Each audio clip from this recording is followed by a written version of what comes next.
Greetings, and welcome to the Whittling Chip Training Part 1. Today we'll begin your knife safety training. What is the whittling chip, you may ask? The whittling chip is a card that represents the fact that you've received proper training and demonstrated your knowledge and are okay to bring a pocket knife to approved scouting functions. Once you've earned your whittling chip, you may bring your knife on hikes, campouts, and specific den meetings, but only with your Cub Scout leader and your parents' approval. You may not bring it to normal den meetings, pack meetings, school, around the yard, the grocery store, or out and about. If any adult or den leader sees you misusing your knife, it will be taken away from you and you'll lose one of the corners of the card. If you lose all 4 corners of the card, you'll have to take the class again. If anyone is injured while you're using your knife, you or anyone else, the whittling chip can be revoked and you'd have to take the course again when you rank up. There are 2 points to the Scout Law that apply when it comes to the use of your pocket knife and the whittling chip.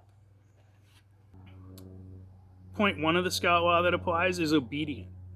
You must do what you are told and practice what you have learned. The second one is trustworthy. Using your pocket knife is a privilege, and as a scout, we trust you with this responsibility. So moving on, here are several kinds of pocket knives for you to look at. Can you see the knives here that lock and the ones that do not lock?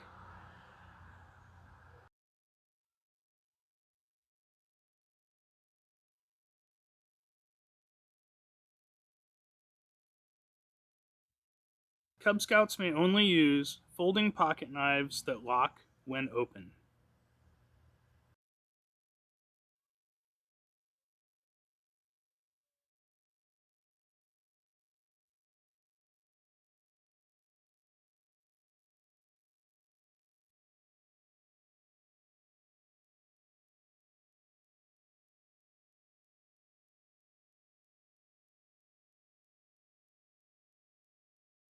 Now we have a good idea of what kind of knife you will eventually use. Let's talk about knife safety.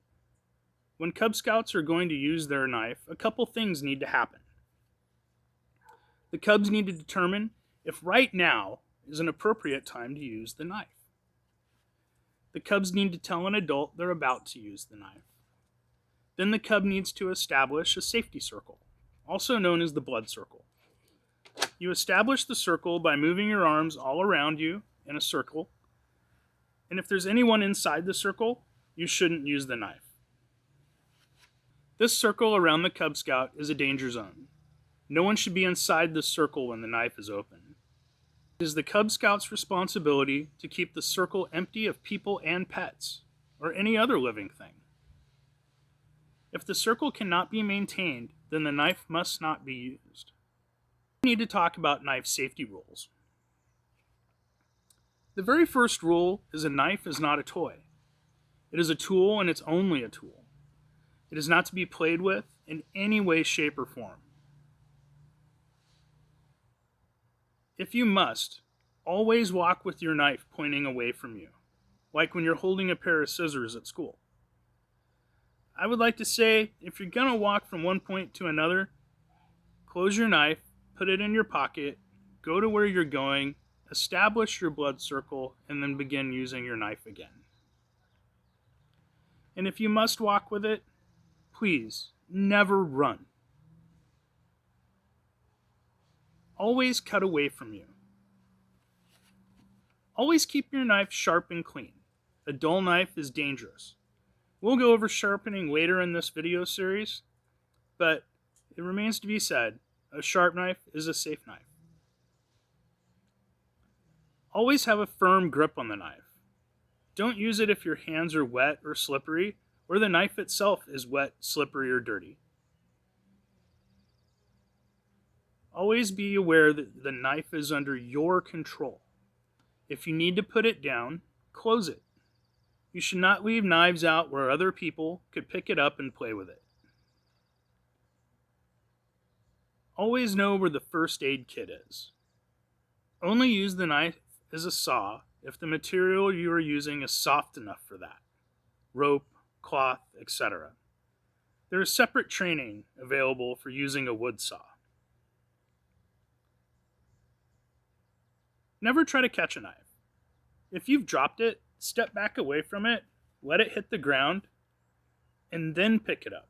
Don't try to catch it, as you might cut yourself. Never throw a knife at anything. Never use a knife as a screwdriver. Use a screwdriver. Never use a knife to skin the bark off a living tree, carve your name in anything, or carve or cut something that is not yours. Never use a knife to dig in the ground.